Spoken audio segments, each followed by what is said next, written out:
Bismillahirrahmanirrahim. Qala ngadawu saha Allah Ta'ala la ilaha illallah ari lafaz la ilaha illallah eta kalam kaula ya hadis kursi teh dawuhan Allah anu langsung ka Kanjeng Nabi hadis kursi. Qala ngadawu saha Allah Ta'ala la ilaha illallah ari lafaz la ilaha illallah eta kalami cariosan kaula wa ana jeung ari kaula huwa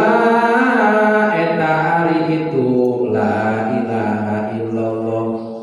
sahaman jalma qolaan ucap ieu siman kana itu lafaz la ilaha illallah dakhala asuk itu si jalma hasini kana pangraksa kaula wa man jeung saha jalma dakhala anu asuk ieu siman hasini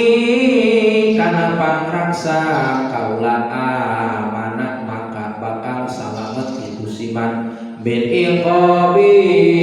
dina pirang-pirang siksaan kaula. Saur Allah ari lapan la ilaha illallah eta teh dawuhan kaula saur Allah wa ana wa saha jalma anu ngucapkeun kana eta lapan la ilaha illallah maka eta jalma bakal asup kana pangraksana kaula bakal asup kana pangjagana kaula. Saha jalma anu masuk kana pangjagana kaula amanah min iqobi eta jalma bakal disalametkeun ku Allah dina siksaan kaula bakal disalametkeun dina siksaan Gusti Allah. Wa qala jeung adawu saha sallallahu alaihi wasallam kanjeng Nabi Muhammad sallallahu alaihi wasallam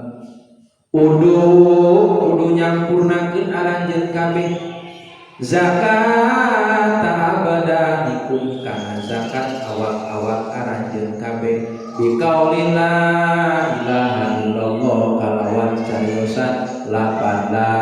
ilaha illallah. Wa qala jeung adawu sallallahu alaihi wasallam ma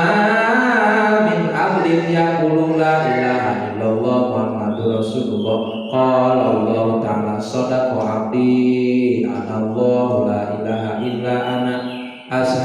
ashadukum ya malaikati qad qabartu lahu ma taqaddama min dambihi